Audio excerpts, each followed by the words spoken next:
Augustinus Vox presents Against the Skeptics, Book 2, written by Saint Augustine, published in the Patrologia Latina by Jacques-Paul Migne, translated through prompting by Kyle Paulson, narrated by the digital voice of Kyle Paulson. If it were absolutely necessary that the wise person could not be empty of the discipline and knowledge of wisdom, then wisdom would have to be found at the very moment it is being sought.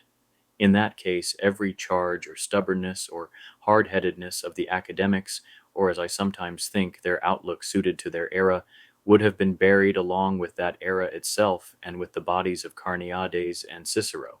But because, whether from the many tossings of this present life, as you also show in yourself, Romanianus, or from a certain dullness of minds that grow numb through laziness or slowness, or from despair about discovering, because the star of wisdom does not rise on our minds as easily as light rises to our eyes, or again because of the common error of all peoples, thinking they have already found the truth, people either do not look carefully, or if they do search, they turn away from the will to search. The result is that knowledge comes rarely to a few, and so the weapons of the academics, when one comes to close combat with them, appear undefeated, almost forged by Vulcan, not to mediocre men, but to the sharp and well-trained. Therefore, against those waves and storms of fortune, we must row with whatever oars of virtue we have, but above all, we must beg for divine help with full devotion and piety, so that the firm intent of good studies may keep to its course, and no stroke of chance may shake it off before the safest and most delightful harbor of philosophy receives it. This is your first need. This is where I fear for you and wish you freed. And this, if I am worthy to obtain it, I ask for you daily, that favorable winds be granted you. I pray to the very power and wisdom of the Most High God. Who is he but the Son of God, as the mysteries teach us? You will help me greatly as I pray for you if you do not despair that we can be heard, and if you strive alongside us, not only with prayers, but also with your will, and with that native loftiness of mind in you, for which I seek you out, in which I take singular delight, which I have always admired. In you this is, alas, wrapped like lightning in the clouds of household affairs, and hidden from many, indeed almost all, but it cannot be hidden from me and from one or two of your closest friends. We have often not only listened intently to your rumblings, but even seen some flashes, nearly full lightning. Whoever thundered so suddenly, whoever shone so with the light of mind, that with one burst of reason and a kind of brilliant flash of self-control, in a single day the savage lust that raged the day before died away to its roots? Will not that power burst forth at last, turning the laughter of many who have despaired into awe and wonder? After speaking on earth like omens of things to come, will it not, when the whole burden of the body is cast off, return again to heaven? Did Augustine speak these things about Romanianus for nothing? He will not allow it, he to whom I have wholly given myself, whom now I have begun, at least a little, to recognize. So, come, take up philosophy with me. This is what so often moves you when you are troubled and in doubt. I have no fear about laziness in your conduct or slowness of your intellect. When you are allowed the slightest space to breathe, who is more awake in our conversations? Who appears sharper? Shall I not repay your kindness? Do I perhaps still owe you a little? You received me, a poor youth going abroad for study, with home, with funds, and what counts more, with your heart. You consoled me in my fatherlessness by your friendship, strengthened me by your encouragement, helped me by your support. In our own town, by your favor, your familiarity, and sharing your house, you made me nearly your equal, and a leading citizen, when I returned to Carthage to teach in a more prominent post, and when I had shared my plan and hope only with you, with none of my people, though you hesitated a little from that inborn love of your homeland, for I was already teaching there. Yet when you could not overcome the eagerness of a young man reaching for what seemed better, you, in a wonderful tempering of goodwill, changed from discourager to helper. You supplied everything needed for my journey. There, too, where you had nursed the cradle, as it were, the nest of my studies, you steadied my first flights when I dared to try. Even when I sailed without your knowledge and while you were away, you took no offense that I had not, as usual, consulted with you, and you suspected anything else rather than stubbornness. You stood firm in friendship, and before your eyes weighed not the image of a student abandoned by his teacher, but the inner purity of my mind. Finally, whatever I now rejoice in regarding my leisure, that I have slipped free from the chains of excessive desires, laid down the burdens of dead cares, can breathe again, come to my senses, and return to myself, that I am intent on seeking truth, that I am already stepping into discovery, that I trust I shall come to the very summit. This you encouraged, you impelled, you made happen, of whom you were the instrument. I believe even more by faith than I can yet grasp by reasoning. For when, present with you, I laid open my inmost movements and repeatedly insisted that no good fortune seemed good to me unless it gave me the leisure to philosophize, and that no life seemed happy to me unless it was lived in philosophy, but that I was reined in by the heavy load of my dependence, whose living hung upon my office, and by many necessities born either of my vain shame or of my friend's needy trouble, you were lifted into great joy, set on fire with a holy passion for this life, and said that if only you could in some way be freed from those troublesome lawsuits, you would break all my chains, yes, even those of my estate, by sharing your own property with me. So when you left us with the tinder set to our hearts, we never stopped thirsting for philosophy and thinking about that life which we had agreed on together. We thought of nothing else. We did this steadily, though less ardently, and thought it enough, because the great blaze had not yet arrived. The slow heat we felt we mistook for the summit. Then, behold, a set of books, full of good Arabian things, as Celsinus says, breathed on us. When those little flames had received a few drops of the most precious ointment, they kindled an incredible fire in me, Romanianus, incredible, beyond what even you might believe of me, indeed beyond what I myself can easily believe of myself. What honor, what parade of men, what craving for empty fame, what any plaster and glue of this mortal life could move me then? I was rushing wholly back into myself. I confess I only glanced back, as from the road, toward that religion which was planted in us as boys and woven into our marrow.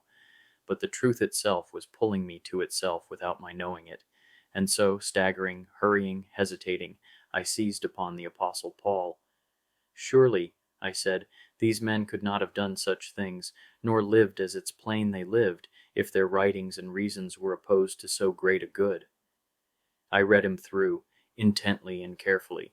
Then, with however little light already dawning, the face of philosophy opened to me so greatly that, let me not speak to you, who have always burned with hunger for her unknown beauty, but if I could show her even to your opponent, the one who, I don't know whether more exercises you or impedes you, he would throw away and abandon his baths, pleasant orchards, dainty gleaming banquets, household performers, indeed whatever now stirs him keenly toward any pleasures, and, a gentle and holy lover, amazed, panting, burning, he would fly to her loveliness.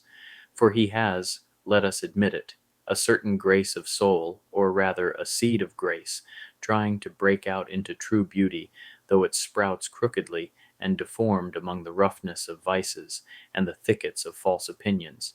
Yet it keeps sprouting, and to the few who look sharply and carefully into the dense growth, it shows, as far as it is allowed, some eminence. From there comes his hospitality. From there, at feasts, many seasonings of human kindness. From there his elegance, polish, and clean bright look upon all things, and diffused on all sides a kind of urbane charm, beauty in outline. People call this love of beauty philokalia. Don't despise the name just because the crowd uses it. Philokalia and philosophy are almost namesake sisters, so close they look like kin, and they are. What is philosophy? Love of wisdom. What is philokalia? Love of beauty. Ask the Greeks. And what is wisdom but true beauty itself? They are true sisters, born of the same parent. But that love of beauty, caught in the birdlime of lust, has been dragged down from her heaven and shut up in a popular cage. Still, she kept enough of the family name to remind the bird-catcher not to despise her. Often her free-flying sister recognizes this bedraggled, needy one, and sometimes sets her free, but rarely, for Philokalia does not know her own lineage unless philosophy reveals it. I have suddenly become Aesop. Licentius will sing this whole fable for you more sweetly in verse. He's almost a finished poet. If that man, who is a lover of the false beauty, could, with eyes a little healed and uncovered, look upon the true beauty, with what delight would he wrap himself in philosophy's embrace! How would he recognize you there and hug you as his true brother? You are surprised, and perhaps you smile. What if I explained it as I wanted? What if at least the voice, if not yet the face of philosophy could be heard by you? You would be amazed. You wouldn't laugh. You wouldn't despair. Believe me, no one should be despaired of, least of all such men. There are examples. This kind of bird, though many are kept caged to the wonder of many, easily escapes and easily flies back.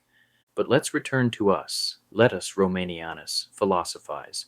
I will repay your kindness. Your son has already begun to philosophize.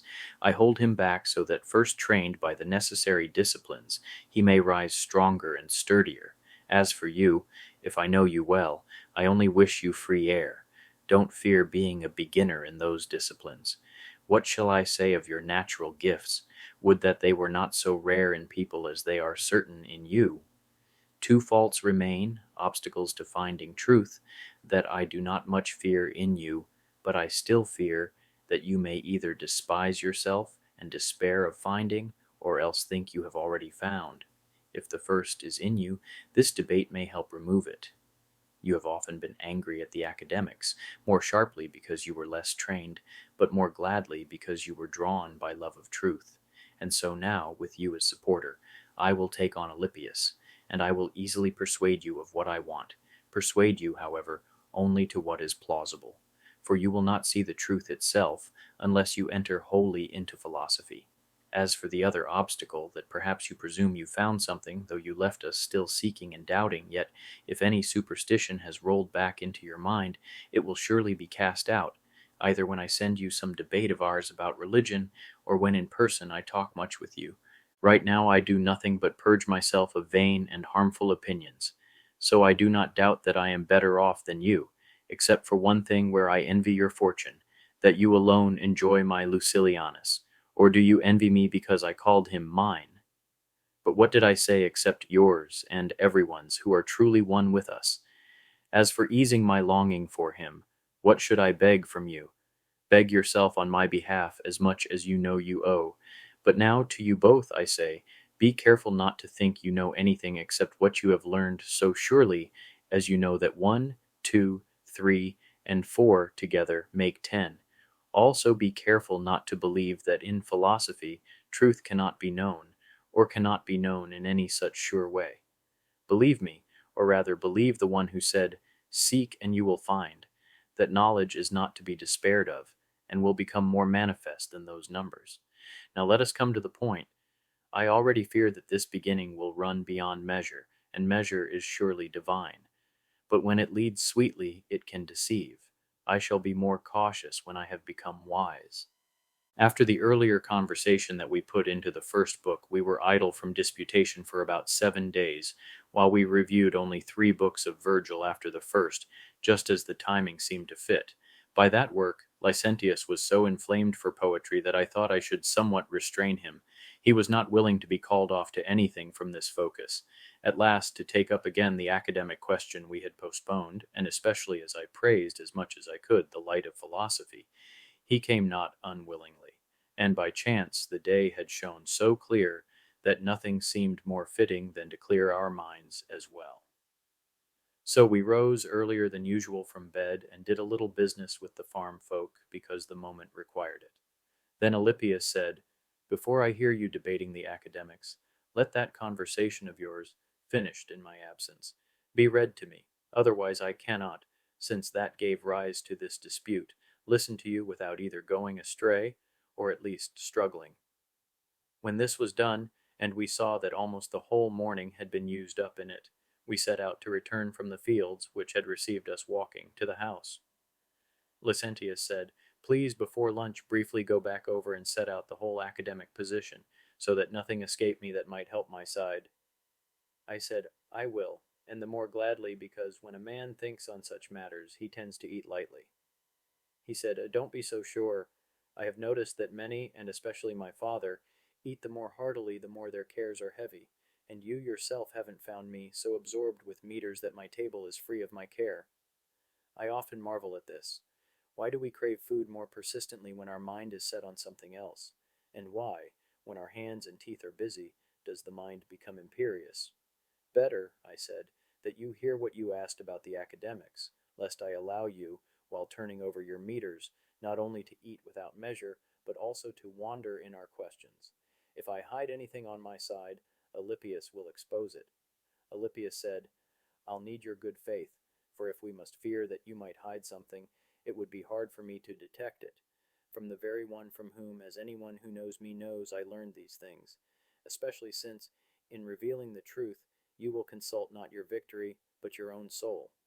I will act in good faith, I said, since you require it by right. The academics held that knowledge cannot come to a human, in at least those matters that concern philosophy. Carneades said he didn't care about the rest. Yet they held a human can be wise, and that the whole task of the wise person is, as you yourself, Licentius, argued before, the search for truth. From this it follows that the wise person assents to nothing, for if he gives assent to uncertain things he must err, and that is forbidden to the wise. And they did not merely say all things are uncertain, but supported it with a wealth of arguments. They seem to have seized their case, that the true cannot be grasped, from the Stoic Zeno's definition, that the true can be perceived when an impression is stamped on the mind by what it comes from, in such a way that it could not be from what it does not come from. Put more briefly and clearly, the true can be grasped by signs that what is false cannot have. They labored mightily to prove that such a sign cannot be found. Hence came the disagreements of philosophers, hence the deceits of the senses, hence dreams and madness, hence the liar paradox and the heap, sorites, flourished in defense of that cause. And since they also took from Zeno that nothing is more shameful than holding mere opinion, they cleverly concluded, if nothing can be perceived and opinion is most shameful, the wise will never approve anything. From this a great public dislike rose against them, for it seemed to follow that the one who approves nothing will do nothing. Thus the academics seemed to picture their wise man as always asleep and neglecting all duties, since they said he approved nothing. Here they brought in what they called the probable, also the likely. With this, they said, the wise man by no means ceases from duties, since he has something to follow, while truth itself, whether because of certain shadows in nature, or because of the likeness of things, lies hidden, either buried or confused. Indeed, they even said that holding back and suspending assent is itself a very great activity of the wise person. I think I've laid out the whole, briefly as you wished, and kept to your requirement, Alypius, that is acted, as they say, in good faith. If I said anything not as it is, or left anything out, nothing was done on purpose. Good faith means it's said from the heart. A human must be taught by a truthful human, and beware a deceitful one. The first needs a good teacher, the second a wary student. Alypius said, thanks, since you've satisfied Licentius and relieved me of the load I had taken on. You had no more reason to fear saying less for the sake of testing me, how else could that be done, than I had reason to fear that if I had to expose you in anything, I would wrong you. So please add what is lacking, not for the question, but for the questioner, about the difference between the new and the old academy. I said, frankly, I'm reluctant. Do me a favor, sir, for I cannot deny that what you mention is very relevant.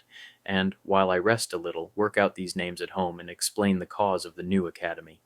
He said, I would think I was dragging you from lunch, too, if I didn't think you've been long since intimidated by Licentius, and that his request prescribed for us that whatever tangle there is here must be loosened before lunch. As he went on, our mother, for we were at home, began to press us toward the meal so insistently that there was no room left for speech. After we had taken as much food as was enough to quiet hunger, we went back to the meadow. Alypius said, I submit to your judgment and dare not refuse. If nothing has escaped me, I'll be glad both for your teaching and for my memory. If I stray anywhere, correct me so that I won't fear such delegation in the future. The split of the new academy, I think, did not arise so much against the old as against the Stoics. Nor should we call it a split, since a new question introduced by Zeno had to be answered and examined, for the view that truth cannot be perceived, though not much debated before, seems not without place even in the minds of the older academics. by the authority of Socrates and Plato and the rest. It is easy to prove that they thought they would avoid error if they did not rashly commit themselves to assent, even if they did not bring a dedicated treatment of this question into their schools, and it was not precisely debated by them whether truth can be grasped. When Zeno introduced the new and raw claim that nothing can be perceived unless it is true in such a way that it is marked off by notes by which it cannot be confused with the false, and that the wise must avoid opinion. Arcesilaus, hearing this, denied that anything of that kind could be found by a human, and that a wise man's life should be risked on the shipwreck of opinion. From this he concluded that one ought to assent to nothing. But since things stood so that the old academy seemed more strengthened than attacked, Antiochus, a student of Philo, arose, seen by some as more hungry for glory than for truth, and set the two academies at odds. He said the new academics had tried to introduce something strange and far from the ancient view. He called on the faith of the ancient physicists and other great philosophers, and he attacked the academics themselves for claiming to follow the probable while admitting they did not know the true. He gathered many arguments, which I will now pass over, but he most of all defended this, that the wise can perceive truth. I think this was the controversy between the new and the old academies. If it is otherwise, inform Licentius more fully on both sides, as I asked. But if it is, as I have said, carry on the debate you have undertaken. Then I said, How long, Licentius, will you rest in this conversation of ours, which is longer than I expected? Have you heard who your academics are?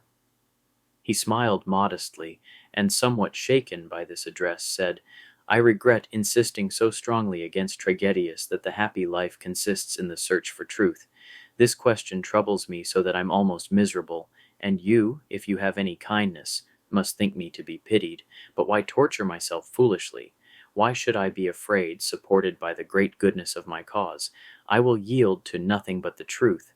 Do the new academics please you? Very much, he said. Then do they seem to say what is true? He was about to assent, but warned by Alypius's smile, he hesitated. Then he said, Repeat the question. Do the academics seem to you to say what is true? After a long silence, he said, Whether it is true, I do not know, but it is probable. I see nothing better to follow.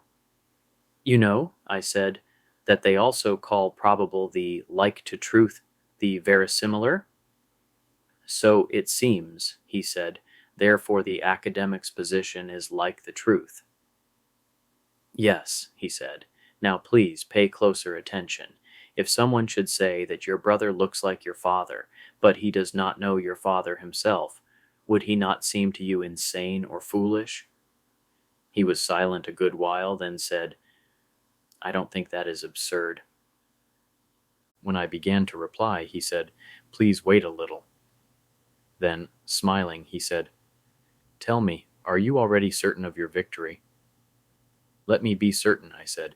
Even so, you should not abandon your cause, especially since we undertook this discussion to exercise you and sharpen your mind. Have I read the academics? Have I been trained in all the disciplines you bring against me? The very first defenders of that view had not read the academics either, and even if you lack storehouses of learning, your wit should not be so weak that you collapse at a slight push from my few questions. I begin to fear that Alypius will soon take your place, and with that opponent I will not walk so safely. He said, Would that I were already defeated so that I might listen to you argue, and more, see you. No spectacle could make me happier, since you choose to pour this out rather than spill it, catching with the pen what bursts forth from the mouth so it doesn't fall to the ground. I shall also be able to read you later. But somehow, when the same faces are before the eyes that were struck by the spoken word, a good debate, if not more useful, certainly more cheerfully floods the soul. We're glad of it, I said, but your sudden joy has rashly forced you to say there can be no happier spectacle. For if you see your father, there is no one who will drink philosophy more eagerly after so long a thirst, debating and searching with us. I will never count myself more fortunate. What then should you say and feel? He wept a little, and when he could speak, stretched out his hand and looked to heaven. And when, O God, shall I see this? But nothing is to be despaired of in you. We were all almost drawn from the debate to tears. Struggling with myself and barely gathering myself, I said, Come now, return to your strength. I told you long ago to gather your forces from anywhere, since you were to be the Academy's advocate, not to tremble before the trumpet, or to wish so quickly to be a captive just to watch others fight. Trigetius, seeing our faces calm again, said, "No wonder he wishes it, so holy a man, that God may grant it before he even prays. Believe now, Licentius. You seem to me of little faith. You cannot find what to answer and already wish to be conquered." We smiled. Licentius said, "Speak, you who are happy not by finding the truth, but certainly by not seeking it." When we were cheered by the youth's playfulness, I said, "Attend now and return to the road stronger if you can. Here is my question. Suppose the man who says your brother looks like your father has learned by report that they are similar. If he believes it, is he crazy or foolish?" "At least not necessarily foolish," he said, "unless he claims to know it. If he follows what repeated report has spread as plausible, he cannot be charged with rashness." "Let us set the matter before our eyes," I said. "Imagine the man present. Your brother arrives. The man asks, 'Whose son is this boy?' Answer, 'A certain Romanianus's.' Then the man says, 'How like his father he is! Report did not bring this to me in vain.' Then you or someone else says, 'Good sir, do you know Romanianus?' 'I do not,' he says, 'yet he seems like him to me.' Who could hold back laughter? 'No one,' he said. Then you see what follows." "I have long seen it," he said, "but I still want to hear the conclusion from you. Feed the one you began to carry." "Why not conclude?" I said. "The fact itself cries out that your academics deserve equal laughter when they say they follow a likeness of the truth, while they confess they do not know what the truth itself is." Trigetius said, "The academic's caution seems to me far different from the foolishness of your example. They reach the probable by reasoning. Your fellow follows rumor, than which nothing is cheaper." "Would he not be even more foolish," I said, "if he said, 'I do not know the father, nor have I heard by report that the boy is like him, yet he seems like him to me'?" "Certainly more foolish," he said, "but what of it?" "Because such are they who say we do not know the truth, yet this that we see is like the truth we do not know. They call it probable," he said. "How do you mean?" I asked. "Do you deny they also say verisimilar, like to truth?" "I said it only to exclude your analogy," he replied. "It seemed to me rumor rushed in shamelessly to your question, while the academics do not trust even human eyes, let alone rumor, which poets say has 1,000 eyes, though monstrous. Who am I to defend the Academy, or do you envy my safety in this? Behold Alypius, may his arrival give us a holiday. We've long thought you fear him not in vain." Here our talk paused. Both fixed their eyes on Alypius. He said, "I would gladly help your side as my strength allows, were it not that your omen put fear in me. But I'll soon shake that off, I think. It consoles me that the present assailant of the academics has almost taken up Trigetius's burden as a defeated man, and now, by your own admission, it is probable that he is the victor. I more fear that I cannot avoid both the negligence of abandoning my office and the impudence of usurping another's. You have not forgotten, I trust, that I was appointed judge." Trigetius said, "That was then, this is now. Please allow yourself to be a private man for once." "I won't refuse," he said.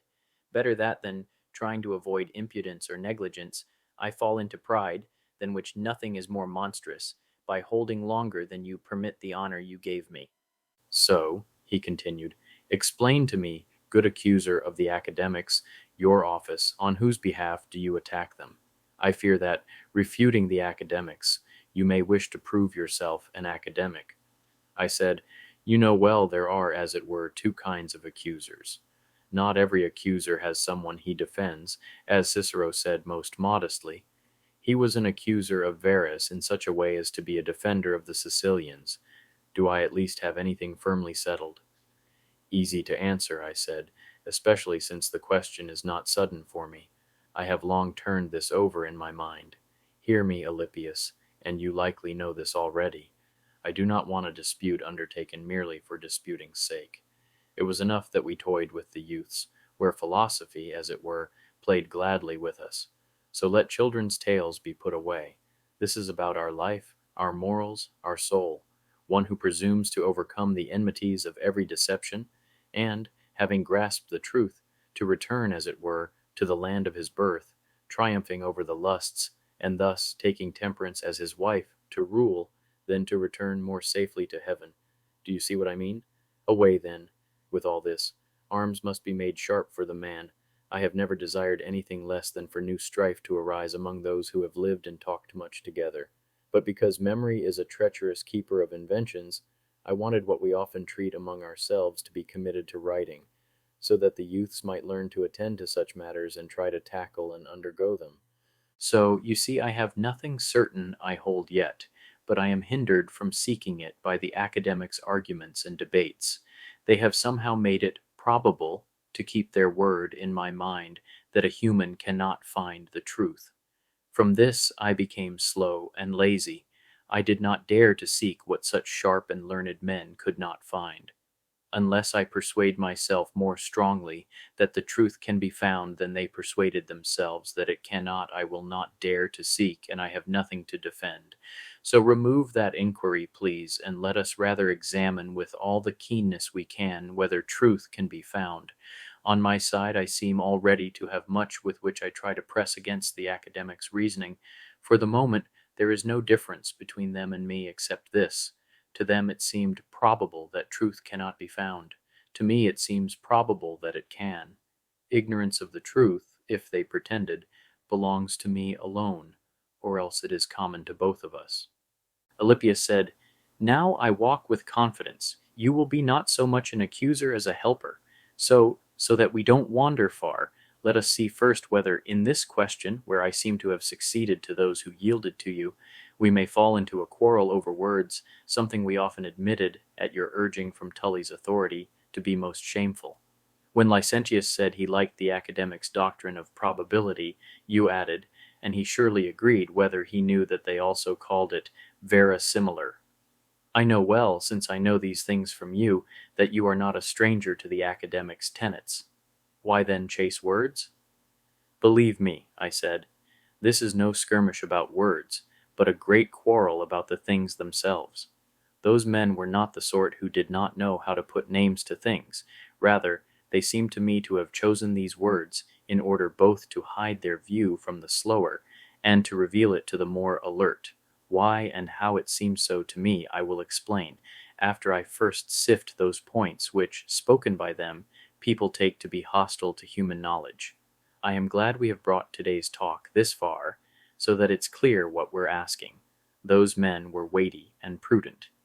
If there is anything we will dispute, it will be against those who think the academics were enemies of discovering truth, and do not think me frightened. I will not unwillingly arm even against the academics themselves, if they did not write so in order to hide their mind, lest some sacred things of truth be exposed to minds rash and as it were profane, but truly defended what we read in their books. I would do that today, if the setting sun were not already compelling us to go home. So far did we dispute that day. The next day, though no less gentle and clear, we could scarcely get free of household business. Much of it went to writing letters. With scarce 2 hours left, we went to the meadow. The sky's great serenity invited us, and we judged we should not even let the remaining time be lost. So, when we came to our accustomed tree and sat, I said, "You youths, since we are not taking up a great matter today, please bring back to my memory how Alypius answered yesterday the little question that troubled you." Licentius said, "It is so short there's no trouble in recalling it. Whether it is light, judge for yourself. He forbade you to stir up a dispute about words when the matter itself was settled." I said, "Did you see well enough what that is and what force it has?" "I think I see what it is," he replied, "but please explain it a little. I've often heard from you that it is disgraceful for disputants to linger over words when no contention about the things remains, but this is more subtle than I should be asked to explain." "Listen then," I said, "and learn. The academics call probable or verisimilar that which can invite us to act without giving assent. I mean by without assent, that we do not hold what we do as true or think we know it, yet we still act. For example, if last night someone had asked us whether, after such a clear and pure night, the sun would rise fair today, I think we would have denied that we knew it, but would have said it seemed so. These, says the academic, are the kinds of things I think should be called probable or verisimilar. If you wish to call them by another name, I do not object.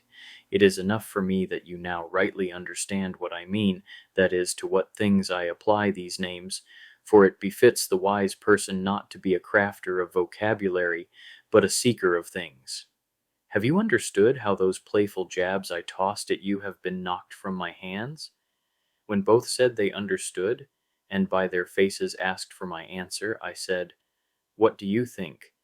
Was Cicero, whose words these are, so poor in Latin that he gave less fitting names to things he understood?" Tragedius said, "We now agree, since the matter is known, not to raise cavils about words. Rather, see what you answer to the one who freed us, on whom you, carried by impulse, try again to rush." Licentius said, "Wait, please. Something is beginning to dawn on me. It seems to me absurd to say one follows what is like the truth if he admits he does not know what the truth is. Your example doesn't disturb me, for when asked whether, given this weather, there will be no rain tomorrow, I rightly answer that it is likely, and I do not deny that I know some truths. I know, for example, that this tree cannot suddenly become silver, and many such truths. And I see that the things I call likely are like those truths I rightly say I know. But you, Carneades, or whatever Greek pest you are, forgive me, I should spare our own. Why should I not cross over to the side of the one to whom, by right of victory, I owe myself a captive? You then, who say you know no truth, from what do you follow what is like the truth? I could find no other name for it. Then what shall we dispute with one who cannot even speak? I do not fear deserters, Alypius said, far less would Carneades, against whom, moved by a youthful or even boyish lightness, you thought insults rather than any dart should be thrown. To strengthen his own position, always founded only as far as the probable, this alone would suffice against you, that we are placed so far from discovering truth that you can be your own strong proof, since one question drove you from your place so that you no longer knew where to stand. But let us put off this and the knowledge you just confessed you have about this tree. Though you have chosen other ground now, you must be carefully taught what I said a moment ago. We had not yet advanced, I think, to the question whether truth can be found. I only laid down in the very porch of my defense something I saw you fallen and breathless about, namely that whether we call it verisimilar or probable or anything else, what the academics say is enough for them should not be quarreled over. If you already seem to yourself a master discoverer of truth, that is nothing to me. Later, if you are not ungrateful for this help, perhaps you will teach me the same. I said, seeing Licentius modestly fear Alypius's charge. You chose to say anything, rather than explain how we should argue with those who cannot speak. He replied, "Since it has long been known to me and to all, and now your own profession shows it, that you are skilled in speaking, please first explain the usefulness of their inquiry. It seems to me either useless, and then answering it is even more useless. Or, if it is useful and I cannot explain it, I will beg from you as a favor that you not begrudge a teacher's duty." "You remember," I said, "that I promised yesterday to treat these words later. Now the sun warns me to put away the toys I set before the boys, especially since I now set them out more to decorate than to sell. Before darkness, which is usually the academic's patron, takes my pen, I want it thoroughly settled among us what question we must rise early to resolve. So answer, please. Do you think the academics held a definite view of truth and were unwilling to disclose it rashly to unknown or unpurified minds? Or did they really hold as their writings suggest?" He said, "I will not rashly affirm what was in their hearts. From their books, as you know better than I how to put their view into words, this is what can be gathered. As for myself, I judge that the truth has not yet been found. I add also what you asked about the academics. I think it cannot be found, not only from the opinion long rooted in me, as you have almost always noticed, but also by the authority of great and outstanding philosophers. Whether our weakness or their sharpness compels us to bow our necks, beyond which we must now believe that nothing can be discovered, I cannot tell, but compelled we are." "That is what I wanted," I said. I feared that if you also thought as I do, our discussion would be lame, since no one would drive the matter into our hands from the other side to be worked over carefully. If that had happened, I was ready to ask you to take the academic side, as if you not only argued, but also believed that truth cannot be grasped. Therefore, the question between us is this, whether, by their arguments, it is probable that nothing can be perceived, and that one should assent to nothing. If you prove this, I will gladly yield. But if I can show that it is far more probable, both that the wise can come to the truth and that assent need not always be withheld, then I think you will have no reason not to pass over to my view. He agreed, and so did the others, and as evening darkened we returned home. Thank you for listening to this translation of Book 2 of Augustine's Against the Skeptics, presented by Augustinus Vox. To experience this work reimagined as an introspective 1980s rock ballad cycle, exploring doubt, reason, and the search for truth, please be sure to check out the corresponding albums by Augustinus Vox and Sapientiae Lux, also entitled Against the Skeptics. Augustinus Vox is a restless heart project that reimagines Augustine's writings and the voices of antiquity through the power of 1980s rock, bringing ancient wisdom to modern ears through music, translations, and creative exploration. To learn more, please visit augustinusvox.com.